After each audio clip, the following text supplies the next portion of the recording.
शेतकरी विरोधी वक्तव्य करणाऱ्या लोणीकर कोकाटेंचा विरोध करताना नाना पटोलेंकडून राजदंड उचलण्याचा प्रयत्न, अध्यक्षांकडून पटोलेंचं दिवसभरासाठी निलंबन तर निलंबनाविरोधात विरोधकांचा बहिष्कार.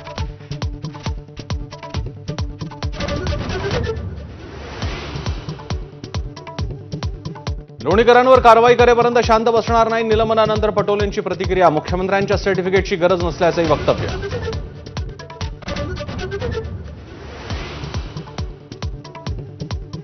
बीडमध्ये कोचिंग क्लासमधील लैंगिक अत्याचाराप्रकरणी वरिष्ठ दर्जाच्या आयपीएस अधिकाऱ्यांच्या नेतृत्वात एसआयटी, मुख्यमंत्री फडणवीस यांची विधानसभेत माहिती.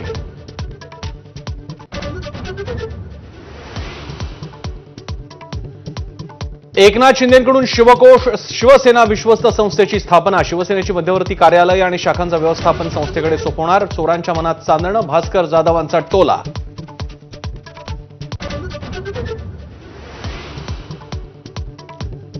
आम्ही केवळ मेळाव्याचे आयोजक, तुम्ही जल्लोष करायचा. उद्धव ठाकरे आणि राज ठाकरेंचं जनतेला एकत्रित आवाहन. मराठी जनांनी सरकारला नमवल्याचाही उल्लेख.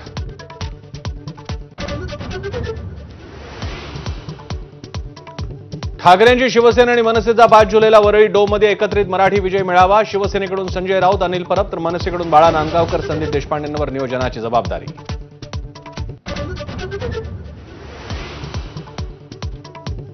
राज ठाकरेंना त्रास देणाऱ्या उद्धव ठाकरेंना आता भाऊबंदगी आठवली. ठाकरे बंधूंच्या एकत्र येण्यावर खासदार नारायण राणेंची फेसबुक पोस्ट. उद्धव यांनी राज ठाकरेंना पक्षाबाहेर जायला प्रवृत्त केल्याचा दावा.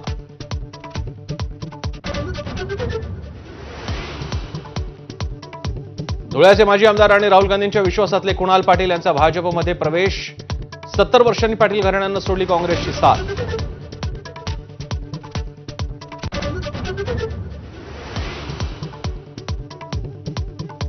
शक्तीपीठ महामार्गाविरोधात पश्चिम महाराष्ट्र मराठवाड्यात चक्काजाम. कोल्हापुरात शेतकऱ्यांचा पंचगंगेत उडी मारण्याचा प्रयत्न तर सोलापूर, बीड, हिंगोली, परभणी, लातूरमध्ये रास्ता रोको.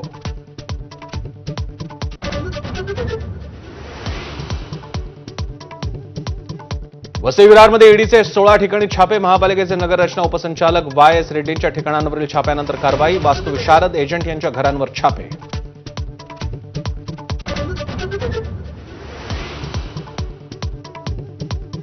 महाराष्ट्रातील 70 वर्षीय महिला पर्यटकावर पहलगाममध्ये लैंगिक अत्याचार. अनंतनागच्या न्यायालयानं आरोपीला जामीन नाकारला. घटना समाजाच्या विकृत आणि आजारी मानसिकतेचं प्रतिबिंब असल्याची न्यायालयाची टिप्पणी.